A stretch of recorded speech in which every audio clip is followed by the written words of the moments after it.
So Bridgerton, we mentioned it. Last year was the first annual Bridgerton party. So talk to us about that. I'm excited. I know I'm excited. Well, 3 years ago now, at a board retreat, someone mentioned the idea of, why don't we have a Bridgerton fundraiser? And some people were like, yes, that sounds fabulous. Someone was like, well, how do we do that? What is that? What is that? Exactly. And it kind of fizzled out. And then I was reading this book, an arts management book, and it was talking about how to diversify your audience.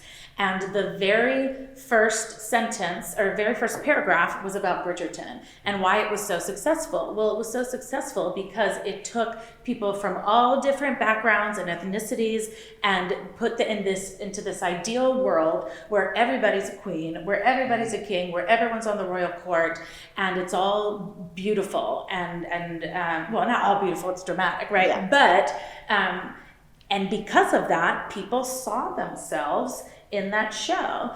And the book was talking about, how can you use that principle, in your work? And I was like, well, we talked about doing a Bridgerton ball, let's do it. Yeah. And so we happened to be having a party maybe a week after that, or so, like the season finale party. And I was talking to Alex Smith, and I was showing him some photos. I was like, we gotta do this. He was like, okay. And he was like, well, where should we do it? And I was like, wouldn't the Deering Swain be perfect?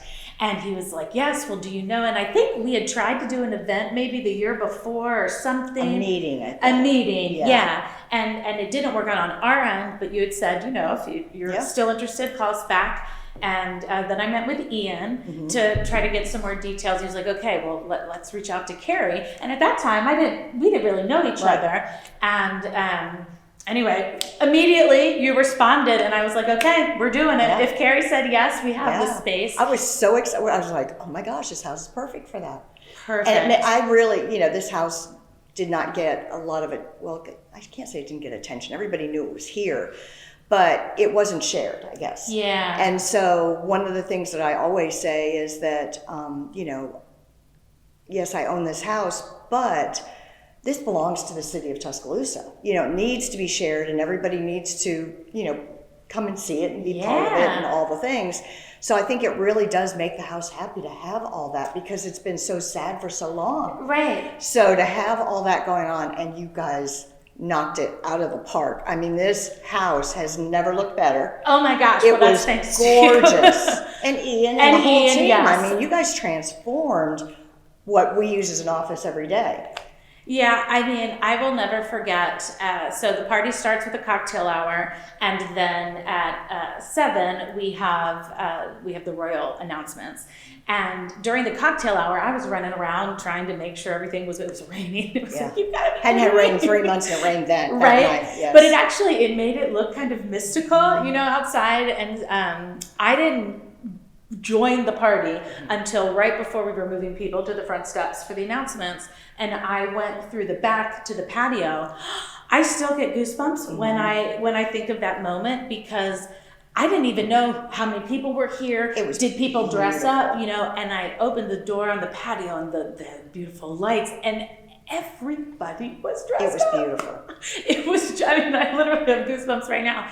It was, again, kind of like that moment when I first came to the quad and saw Alabama. It was that exact same feeling of like, we are on the Bridgerton set. Like, we are here. It was so magical. And to that point of, we saw all kinds of new folks that had not been People part of it. People traveled. Yes. I met somebody from Atlanta. I mean, they traveled from Atlanta to come to Tuscaloosa to come to this event. That's amazing. Yeah. I didn't know that. Yes. I need to look that one up. So a woman, I don't know who she was, but How cool. Yeah, I mean, it was just really neat. And again, to see that intergenerational, everybody was playing, right? Everybody bought in. And oh my gosh, like during the royal announcement, or the procession, yes, right? When everyone made their entrance, and like, oh, it was just so cool. It was so fun. And I don't know what department the students came from, if they were the dance and theater department. They got into it. They were hysterical. Oh my gosh, yes. And Oh yeah, the opera students. Oh, yes. they were so cute. I know, I'm hoping they can come They were back so to help. cute. That was Stella and Greg. Yes, they were. They were adorable. So in character. Yes. I mean, the whole event was just so lovely. And I'm so excited that you want to do it here again because we're all in. Yes. Oh my fun. gosh. Well, thank you. We are. Fun. It was fun. So if you were not allowed, you're always allowed. If you were not available last year, because the event was on Halloween night last year, so there were some, things that people had to do, other things. They were booked. But we still had a great turnout. Yeah. But this year we're doing it October 30th. That's right. Is it a Thursday? It's a Thursday. It's a Thursday night. So there shouldn't be, I don't know of anything that's a conflict this year, but everybody's got to do their there's thing. always something happening in Tuscaloosa. But Bridgerton is a really fun tie to classical music. Yes. And the Regency era style. Very easy to find a costume. When I first started, I was like, oh gosh, I don't know what I'm going to wear. Could not believe how many people have costume closets. Right. All this stuff, because then I actually had 3 dresses and picked one. But because people were sharing, and I borrowed one. And so they're very easy to find, especially with the theater department. And yes. I mean, I didn't think so. They're very easy to find. And of course, online, and my daughter bought one, not expensive to do it that way, and she'll probably wear the same one this year. Yeah. Lovely gowns and accessories, and for guys, all the stuff comes for you. Of course, it's always just a cheaper one little for the guys. and it's all in one package. Yeah, so it's very easy to do. So if that is your thinking is prohibitive, it's not. Very easy, and if you need some help, you can call me or call anybody, or just Google it and find a costume easily online. But how do you see the pop culture like Bridgerton helping introduce new audiences to orchestra music? Well, I think it was pivotal. I think when they came out 2019, 2020, and it was pandemic-y times. But, hearing things like Ariana Grande and Madonna played on in a string quartet, people, it's like, oh, what is this song? That's Madonna? Mm-hmm. Oh, wait, I like this version. Yeah. Well, let me Google about violin, right? And it's just like any of us going down a rabbit hole of our interest, something sparks it, and Netflix absolutely did that. So we are excited. We'll have a quintet playing during the cocktail hour, and then we're going to have a special musical guest after the royal announcements. Ooh, I didn't know about that. Good. Yes. Good. Well, I'm excited, so excited for that event. Ian's already been here with a little team looking and talking. And I'm like, yes, it's really happening. Yes. Coming. So are you or the symphony doing anything special to prepare for the event? And what should guests, you just gave us a little nugget, but what else should guests look forward to that night? Well, this year we are doing the Queen's Masquerade. So we are so lucky we have Queen Alexis. She will be back with us this year. She did great. Oh my gosh, so fabulous. Wonderful. And her husband, his name is Earl, so I said he's the Earl of Hazel.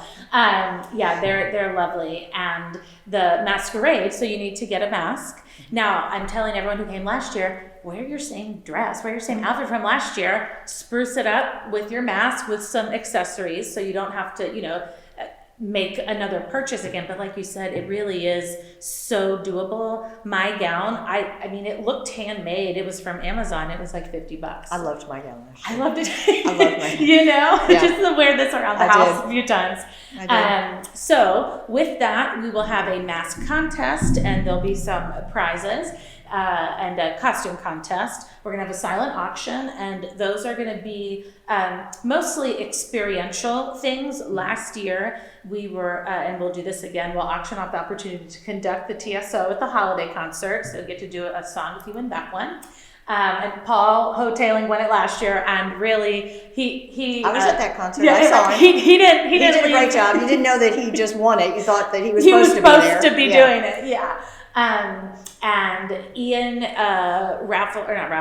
auctions off a dinner at his antebellum home in Greensboro, which is so fabulous. Yes. And you eat on china from 1741. I mean, it's like the works. And I'm going to be bidding on that. Yeah, right.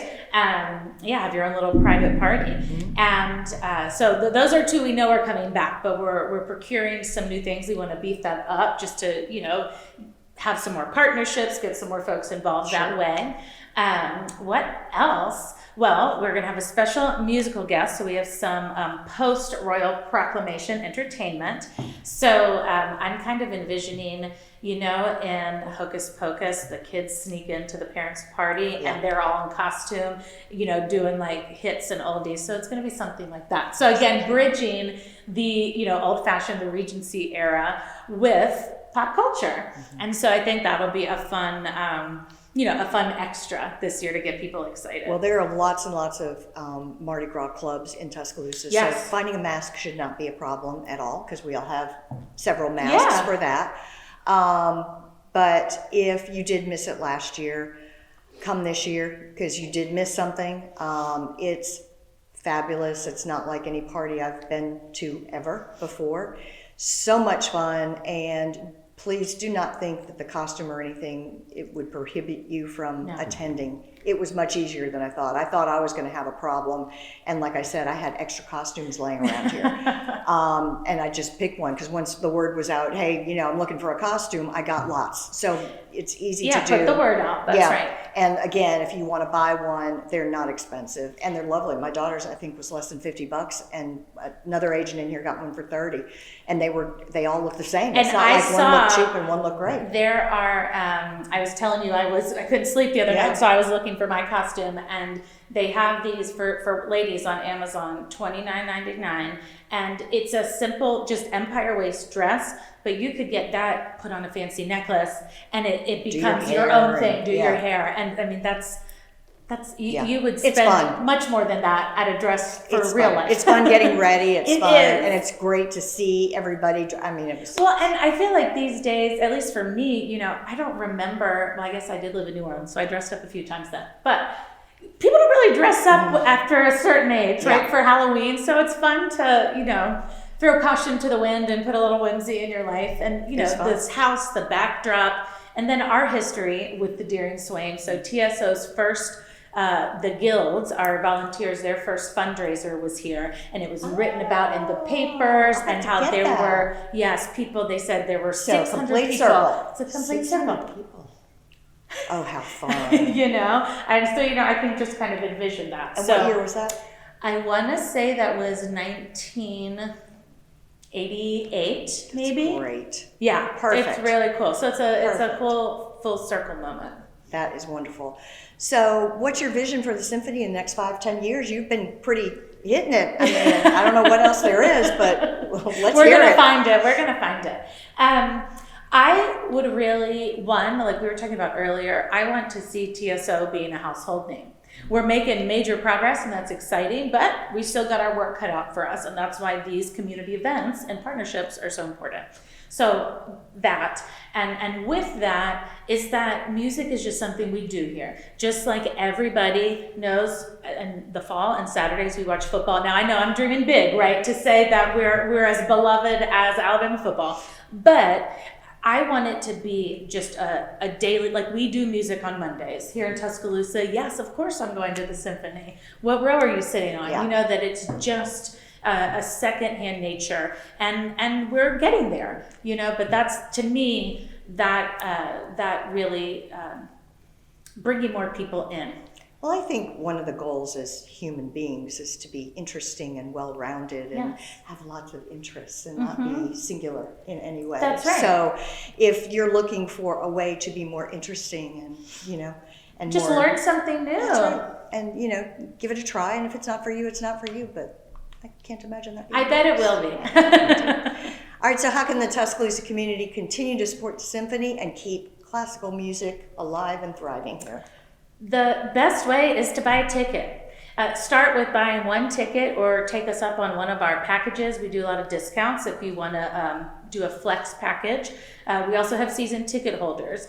Now, financially, those season ticket holders really help us with forecasting what we can do in the future because we know we can count on that. However, if you're not ready for that yet, that is fine. bring your children, bring your nieces and nephews, and just try it out. That would be the first and easiest, and I think most fun way. Certainly come to Bridgerton. All of those funds raised will go to supporting our current season, and that kicks off our end of year giving campaign. And then, of course, thinking long term, if you are thinking about legacy and what you want to be known for in the future, we are embarking on a very exciting $3 million campaign for our endowment. So that is something we would love to talk to you about too. I mean, certainly those are all very different levels, but it really starts with just coming to a concert. And one thing that I didn't know until this past year, and I don't know how long it's been going on, is Cheers and Chat. Yes. That was fun. Before, you talk about it. Tell us Sure. what it is. Well, I guess if you haven't gathered, we do like to party at the TSO. We do love to have a nice glass of wine together. So Cheers and Chat was started by our volunteers, the TSO Guild, and it is a pre-concert celebration where you make a donation, $20. You get all you can enjoy wine and hors d'oeuvres. Adam Flatt, our maestro, comes and will mingle with everybody, but also will tell you what to expect this season or that night. And then whoever our highlighted musician is, so like Gabriel Martins this Monday, they will come and play a little excerpt so you can have some, interesting nuggets that you're listening for especially. And it's just a really nice way, a fun way to learn about what you've gotten yourself into for the night, but also to connect with people and meet more people in the TSO community. Going back to how culturally rich it is here, there are just some, whether you are on stage or patrons, there's some really cool folks here, and you get to meet them in a really casual environment, and then go and connect in a different way in the concert hall. Yeah, and the night, one of the times that I went to the Cheers and Chat before the symphony, Adam had high school students there. And when I was watching the high school students with Adam, I was like, I hope that they understand what they are doing right now. And maybe they do, I don't know, but how fortunate they are to be in front of him right in this moment. It's the cellist in that high school group, his father is our contractor for all of our copying machines and scanners. Isn't that funny? And so we got a new machine a couple weeks ago, and I was like, well, are y'all coming to the first concert? He was like, oh, I don't know. I said, well, it's a cellist. I said, here's a t-shirt, here's a program, here's a hat. Yeah, y'all come. So but again, that goes back to the community and the connections. And here we are a tight-knit community, and there's always someone new and cool you can meet and connect with. Yeah, it's fun. It's fun. So I think that's it for today, Natassia. We just so appreciate you being in Tuscaloosa and all you do for the TSO. Thank you. I do. Likewise. I know everyone does.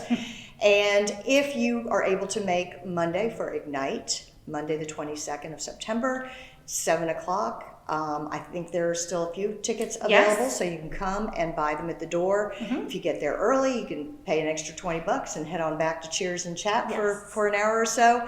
That's a lot of fun. If there's any information that you need, Natassia, Shannon, her crew, always excited and available to help. Yes. So you can always just find them online, get their phone number. Anything else you want to add before we wrap up? Just thank you so much. I don't know if everyone knows, but Carrie is a new board member. We are so thrilled to have her. So honored to have been asked. It's a great organization. That's it. That's all I can think of. I'm so excited for Monday night, and of course Bridgerton and another successful TSO season. Thank you for having us. Thank you.